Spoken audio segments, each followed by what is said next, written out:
And now, Michigan Reimagined with Chris Buck. So most Michiganders are loyal to their beloved Detroit Tigers. But if you roam around the state, you're going to find a lot of serious baseball in many cities. Here to discuss some of the significant offseason changes to our local Lansing Lugnuts franchise is the general manager of the Lugnuts, Mr. Tyler Parsons. Welcome, Tyler. Thanks for having me, Chris. Really, really glad to have you here. Glad that the sun's starting to shine as we record this in mid-April. Things are starting to warm up a little bit, and baseball's in the air, and my beloved Phillies are off to a nice start, so I'm excited about that. But let's talk about local baseball. How long has there been affiliated baseball here in Lansing? So it's a great question. So last year was technically supposed to be our 25th anniversary. Obviously, it didn't happen. Our season got canceled. So this year is going to be our 25th anniversary redux, I guess. Yeah. So we've been here 26 years, 25 full seasons, I guess, will be this year. Excellent. And how many other affiliated clubs are there in Michigan? So in Michigan, there's two other affiliated clubs. They're actually both in the same league as us. Great Lakes Loons and the West Michigan Whitecaps. The Loons are a Dodgers affiliate. Whitecaps are a Tigers affiliate. And the Loons are in Midland, right? Yep. And the Whitecaps are Grand Rapids. Correct. And they are in the same league. I've watched them. Yeah, that's fantastic. Good. Great rivals. And so affiliated, that means that they're actually a farm team for a major league franchise. Is that right? Correct. Yep. Is there anything else to that wording, or they're just part of the farm team, right? Part of the farm team, I guess, and now with the restructuring a little bit with Major League Baseball and minor league baseball, it would be technically just called affiliated baseball with players that are signed or drafted from the major league club. Got it. Okay. But there are some other unaffiliated teams around that put a decent product out there, don't they? We do. I think summer collegiate baseball in this state is great. I got my start in summer collegiate baseball actually down south, but Traverse City Pit Spitters, Kalamazoo Growlers, Battle Creek Bombers, those are three teams top of my head. Right. Also, we have a team down in Utica as well. Excellent. Okay.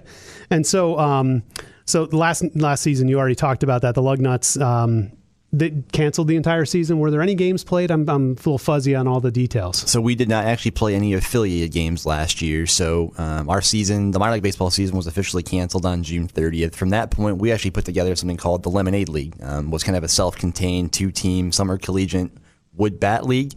We had players from as high level as Michigan State, down to LCC, and two teams played 20 games. We had the Locos versus the Lugnuts, which is our Copa de Diversión identity with the Locos, and had a lot of fun with it. Obviously, extremely limited capacity, but we played the yellow baseball, made up some rules, had a lot of fun with it. Fantastic. Okay, and so your plans for the 2021 season. From a scheduling standpoint, we'll talk about the mechanics of what has changed. But what do you think is going to happen when the doors open? I mean, I know Michigan right now is certainly a spike, and it's got to be a slushy answer. So maybe I'm setting you up to fail here as we record this, like I said, in mid-April. But what do you think the plan's going to be? What are the fans going to experience? It is a tricky question, and I tell people the overriding answer we have is we want to be part of the solution, and we want to be part of the solution, not part of the problem that we have here with COVID. Fortunately or unfortunately, we did so many events last year in 2020. A lot of our protocols have not changed. Our main goal is to have a safe environment here at Jackson Field. When fans show up, we're going to have social distancing. We're going to have a mask policy. We're limited right now to 20% of our overall capacity inside the stadium by the state, which for us is about 2,200, 2,300, depending on how the mix works there in the stadium. And, we're going to take it game by game. I know it's a super cliche answer, but, with COVID right now and these regulations, things change, every day, I feel like. And, our staff's done a great job. We've hosted over, we did the 20 Lemonade League games. We hosted a bunch of movie nights and other private events. We just wrapped up a golf event this past weekend. And, we continue to learn about ways to do this safely. And, having a large outdoor venue like that has led some advantages for us. But above all, again, we want to be part of the solution and do things safely. And, we're not going to push the boundaries of anything that's going to be unsafe. Right on. So capacity is about 10,000? Capacity of stadium is 11,000 overall. It's bumping when it gets to that number. Yeah. But so it'll be 20% of that. All right. So you've got two bits of big news, right? So you had a change in your parent organization, right? And and the level that you're designated to be in. Can you share with us the details of both? Yeah, it's been a year full of changes. So For the last 25 years, the Lugnuts have been a low A team in the Midwest League. We are now a high A team, and it was called the High A Central. We've jokingly called ourselves the Hacks. It's kind of just being some fun with it. But we also made the switch from the Toronto Blue Jays, who were a terrific partner of ours here for 15 years, and are now an Oakland A's affiliate and starting a brand new partnership with them here. It'll be a 10-year agreement right now, running all the way through, I think, 2031. But we're pumped to have Oakland here in the next generation of Oakland A's, and obviously an organization that has a lot of history to it and a lot of recent success as well. Sure. So now, my limited knowledge of baseball, but so, I mean, the Blue Jays had these guys signed and drafted and were part of the squad, right? And Oakland A's obviously did as well. So if, are we not going to recognize any of the players this year because it's a whole new squad of players, right? The Blue Jays guys landed somewhere else, right? And the A's guys have just set up camp here in Lansing. Is that true? Correct. Yeah, and it's one of those ones where we've had to learn a little bit, because usually when we've been with the Blue Jays and we've always had, returning coaches or a couple of returning players and guys that were used to being here in Lansing, and now with Oakland being our affiliate, it's going to be a ton of brand new faces and all new players and coaches. Now, Oakland did have an affiliate in our league prior. They were in Beloit, Wisconsin. So they're familiar a little bit with Lansing, obviously, and traveled here every year, throughout the 25 years that we've been here. But, not having like a home base and your home affiliate here in Lansing. So now is that Wisconsin team? Correct. Basically kind of over here now, and did something happen over there? Yeah, so there was, long story short, so in addition to dealing with COVID this year, we also dealt with kind of a complete restructuring of minor league baseball. Before, minor league baseball had kind of reported directly to Major League Baseball, and we reported to minor league baseball. Minor league baseball has been kind of cut out of the picture now, and we report directly to MLB. As part of this kind of restructuring, they went in there and reshuffled the deck. Part of that was the elimination of a handful of teams. We went from 160 total teams to 120 now in affiliated minor league baseball.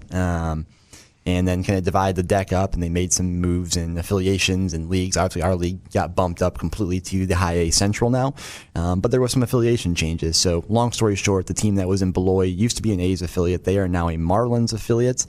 We used to be a Blue Jays affiliate, and now we are an Oakland A's affiliate. So every major league club has 4 assigned minor league affiliates across the country now, across low A, high A, double A, and triple A.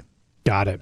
And so this whole central high A division, if I'm using the right word, everybody moved up at the same time. So like Loons and the Whitecaps are going to still be in our rotation, but they went from low A to high A as well, right? Correct. Yep. So we had 16 teams in our league. 12 made the transition here now into the High A Central, but it did include the Loons. It includes the Whitecaps. And that was one question we get a lot: is, hey, you guys got moved up, but are you still going to have the rivalry with these teams? And we absolutely will. They're still part of the same league. Okay. And so, from a spectator standpoint, can you give me a basic difference between low A and high A quality of play, or is that just too mushy to explain? It's probably a good analogy. The quality of play will go up. You have players that are one more year seasoned in the minor league baseball level. So we'll get players that just have a little bit more experience, a little bit higher skill level, because they've kind of moved up one step on the ladder higher than they were before. But in general, you're still going to see very similar play. We had some really talented guys come through Lansing here. I think we'll still have some really talented guys come through Oakland. Probably the major difference is you have like high level college players who are 3 or 4 year guys sometimes would skip low A and start right in high A, where now I think we're going to see all those players come right through Lansing. All right, good, right? It's good news, right? The better the product is, the hopefully better attendance and just the quality of the games. Absolutely. I mean, it's certainly one of the cool things to see in minor league baseball. It's just the storied history of players that have come through Lansing, and not only for our teams, but for the visiting teams that come through here. And so all these decisions, is that are they all private kind of decisions, MLB inner workings, or does the city ever get in? I mean, do they have to prove anything, or is that or was this just a decision made in MLB between the A's and the Blue Jays, and the decks just got shuffled and we got what we got? Yeah, so all those decisions were made through the MLB level, and obviously we were involved, ancillary in some of the discussions about just what we have to offer here in Lansing. But I think a credit to the city of Lansing, credit to LEPFA that we have such an amazing facility. Our community has shown such amazing support for the Lugnuts that we were viewed very highly by MLB. And even when this deck was getting reshuffled, that Lansing was one of those affiliates that was always going to kind of stay in the fold. Even though we had an affiliation change, very, very highly regarded. So we were never really a threat to lose an affiliated baseball team here. But it's just a credit to the amazing facility we have here in Jackson Field, how well it's been kept up, and just kind of our storied history. All right. And we've been talking Lugnuts. I'm assuming that the brand, the logo, all the merchandise is all going to stay the same? Correct. Yep. So Lugnuts is here to stay. Obviously, one of the first crazy nicknames, I think, really just a couple blocks away from here when the logo was unveiled in 1996, and people were kind of like, Lugnuts, what is that? And reading back some of those, press clippings and the media interviews and about the Lugnuts name being announced was it's really interesting just to kind of see how it's grown. And now, of course, you've got all these crazy names of Rumble Ponies and Jumbo Shrimp and Wind Surge and all these things in minor league baseball. And Lugnuts Iron Pigs. Iron Pigs. Flying Squirrels. I mean, you name it, right? In minor league baseball. And, we're proud to kind of wear that moniker that the Lugnuts was kind of one of those original ones that kind of started the crazy trend. Well, that just speaks to, just Americana, right? I mean, baseball is America's sport, and minor league baseball just has such a small town feel. It's an accessible appreciation for one of our hometown favorite sports, right? And I value that. I lived in Toledo for a number of years and was a Mudhead season ticket holder, and I didn't pine to get back up to the Tigers, honestly. And granted, that's very high level ball. But I could be home 20 minutes after the last pitch, and the seats were $12, and it's just nice that minor league baseball continues to thrive. You're dead on, and I think that's the entire foundation that minor league baseball was built on was local communities, and having those roots there, as you kind of mentioned with your experience in Toledo, where you can travel in there and you can see minor league baseball and see these high level players, but you know what, people aren't that invested in the wins and losses either. I tell people we're kind of that perfect blend between entertainment and sports. We still have a competition going on the field, and there's still going to be a winner and a loser, but no one's calling me if we keep 15-1 and going, hey, you need to get rid of your coach. Like, that was an embarrassing performance. Like, we're here to have fun, see the competition, have these local community relationships, and put on a show for the fans. Right. I mean, it's just one season-long tryout, right? I mean, all these guys it's just, everyone continues to age, so you're kind of working your way up or living a dream until you fall off, and, but it's accessible, and I really like that. That's Absolutely. great. Yeah, I mean, MLB, their ultimate goal is to develop players. They want guys to go through your system, develop, and help the big league club. And if they win along the way, that's great, but that's not always the priority. And I look at Lansing and how much it's grown up in the 25 years that the Lugnuts have been around. I got to believe that you're the beneficiaries of the new housing that has gone up across the street and really literally surrounding the ballpark, including the outfield, and the marketplace and, Stadium District. And we got the new Meyer with the apartments above that and more coming, it seems like.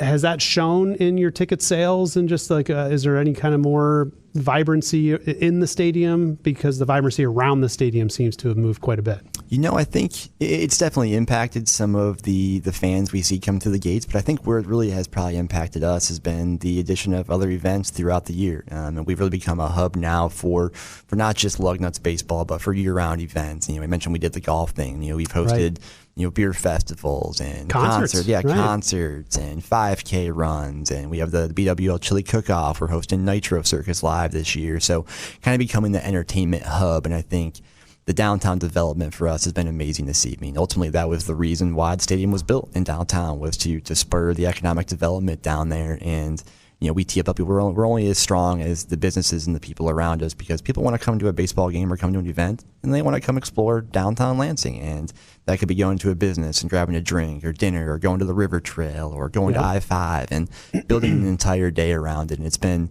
super exciting for us to see just all the development, and people want to live there and live, work, and play in downtown Lansing, and we get to be part of all of those, really. Right, that's true. And as a suburbanite, I honestly could park somewhere else and bike up the river. You just reminded me, you could bike up the river trail and literally lock your bike up probably 100 yards from the gate. Absolutely. We've got people kayak to the games. And they've both launched their boats somewhere down the Grand River, and we'll drop it off over there by the city market, and after the game, go back on their kayak or get picked up. And it's been really cool to kind of see just the growth around downtown and how people are accessing not only our stadium, but everything in downtown.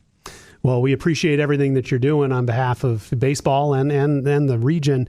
Is there anything else that the fans can expect to be different this year than in years past, or any other things that we haven't discussed? Any news out of the Lugnuts that we haven't shared here today? I think the only other change we had, in addition to everything else, is we have a new name. Obviously Jackson Field now this year. Right. So we've had, new affiliate, new league, new stadium name. And if you're going to make all these changes, it might as well happen in 1 year. So we've been extremely busy updating a lot of signs inside the facility there. Sure. And, we're looking forward to having fans out, being part of the solution here, doing it safely, and having a bunch of other events we have at the stadium. And we just appreciate all the support here in the community. We can't obviously do it without people coming to games and supporting our business. And we're looking forward to churning through 2021 here. And hopefully COVID is in the rearview mirror at some point. Let's hope. When is opening day? Opening day is May 4th. We'll run through September 19th. People can grab tickets at LansingLugnuts.com. We're just selling season tickets and mini plans right now. We have not released single game tickets until April 21st, but we're looking forward to it. 6-game homestands, 60-game season. Wow, 6-game homestands. 6-game homestands. It'll be different. It's new this year, so every series will be 6 games to kind of reduce some travel, but it makes it easy to kind of know what days we're playing on all the time. Right. No, that's fantastic. All right, so May 4th, Star Wars Day is opening day. I wish. So we've talked. We're definitely going to have a Star Wars night. It might not be on May 4th, but we definitely talked about it. Wonderful. And do you start at home? We do. We start at home. Yep. It'll be 7 p.m. start on May 4th there as we welcome the Lake County Captains. Fantastic. We've been talking to the general manager for the Lansing Lugnuts, Tyler Parsons. I really appreciate you being here, sharing all the new updates since we met last. I appreciate you having me, Chris. Go Nuts. Go Nuts.